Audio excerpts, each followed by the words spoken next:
Hello, everybody. This is Gary. Today is Tuesday, October 18th, 2022. It is 11:57 a.m.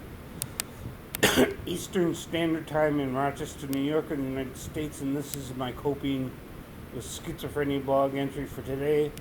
Today, I'm doing okay. The weather here in Rochester is starting to get colder as it gets later into October and closer to winter. Um, I don't like winter very much. It doesn't do much for my mood. It tends to increase my anxiety, tends to increase my isolation, it tends to increase my auditory hallucinations just from the stress. Um, it tends to increase my paranoia and delusions because if I spend too much time alone during the winter, then my thoughts just start racing around in circles. Um, my depression and anxiety tend to get a little bit more worse. Today I'm feeling kind of anxious. My anxiety levels are in some way very high. Um, my auditory hallucinations are fairly intense today. My paranoia and delusions are pretty strong.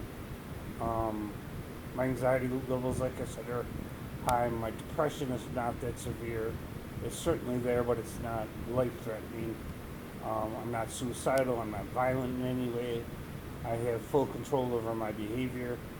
Um, just trying to stick to my daily schedule. Um, like I said before, I do work on my computer every day for a few hours. I do consumer surveys for extra money.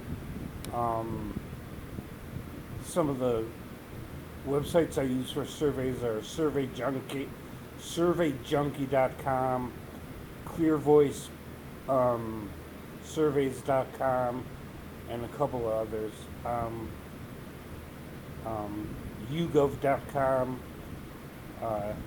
They did not pay me to say that. I'm just referencing what I do during the day. I make these videos as part of my daily schedule. I still have to do my walking and physical therapy exercises. I have a lot of pain in my right knee because I had surgery on May 13th earlier this year, and they removed a torn meniscus from my knee instead of repairing it. They just removed it. There was no way to repair it, and the meniscus acts like a cushion in the knee, so I've had a certain degree of knee pain and stiffness since then. But my surgeon told me the worst thing I could do is to not walk on my leg. I need to exercise my leg. I need to do my physical therapy exercises. Otherwise, stiffness sets into the joint and just makes things even worse and more painful. So it's tempting not to walk on my knee after surgery because it's kind of painful, although the pain has gone down since May. Um, the surgeon did tell me that my knee may hurt for up to a year after surgery, and he wouldn't be surprised if in 5 to 10 years I needed an artificial knee replacement. There's no way of predicting that in the future at all, for sure. But as far as my psychiatric symptoms are concerned, I would say they're middle of the road today, not too severe, and certainly a little bit more severe than I would like. I just took my new medications, which include Neurontin for pain, Tylenol for pain, Flexeril for muscle pain, back pain. I also take Cymbalta earlier in the morning for physical nerve pain, muscle pain, joint pain throughout my body. It's possible that I have fibromyalgia, but that diagnosis has not been given to me yet. But I was having severe pain throughout my body, my skin, my nerves.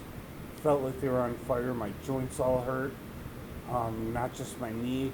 My muscles were aching, my back was aching, my arthritis was flaring up. So it's possible that I have fibromyalgia.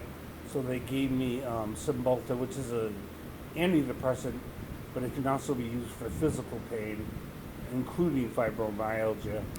So I don't know if I have fibromyalgia or not.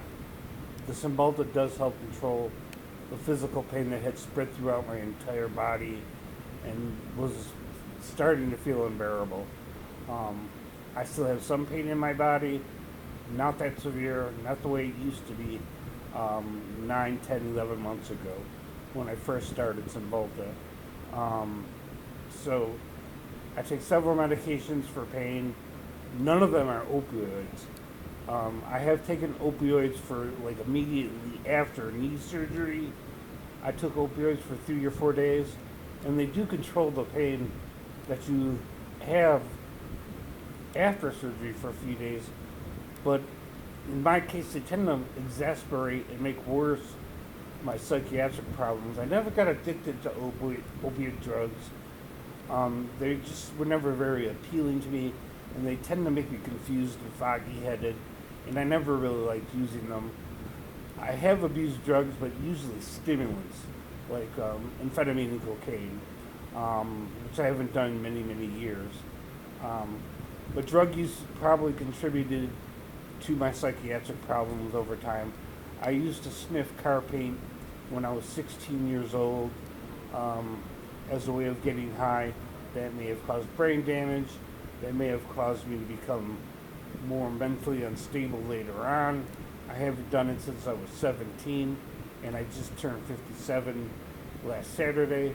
So it's hard to say what my substance abuse of the past has done permanently to my mental health. There's no way of knowing for sure. All I know is that I do have hallucinations, I do have delusions, I do get paranoid, I have high anxiety, sometimes severe depression, and auditory hallucinations. So I have a long history of abusing drugs, and that may have contributed to my need to take psychiatric drugs, which I've been taking pretty much since I was 18. My father didn't want me to see a psychiatrist, so I waited till my 18th birthday to tell him I had set up an appointment to see a psychotherapist, and it was no longer his decision on whether or not I was going to see a therapist and a psychiatrist. I'm set to see my psychiatrist, I believe, on October 27th or 28th, and also my therapist on the same day. And the day after that, I'll be seeing my peer support specialist. I've been checking in with all three of them. The psychiatrist once every four weeks, and my therapist every 2 weeks, and my peer support specialist every 2 weeks. A peer support specialist is just somebody that has a mental health diagnosis that works as a paid counselor to work with clients at the clinic I go to for my psychiatric outpatient services. So beyond that, there's nothing else really to report on. Gonna go out for a walk, do my physical therapy exercises. For some reason, I feel very, very fatigued today, but that could be the fact that I'm on 600 milligrams of Seroquel every night, which is actually quite a bit of Seroquel. But that's all for now.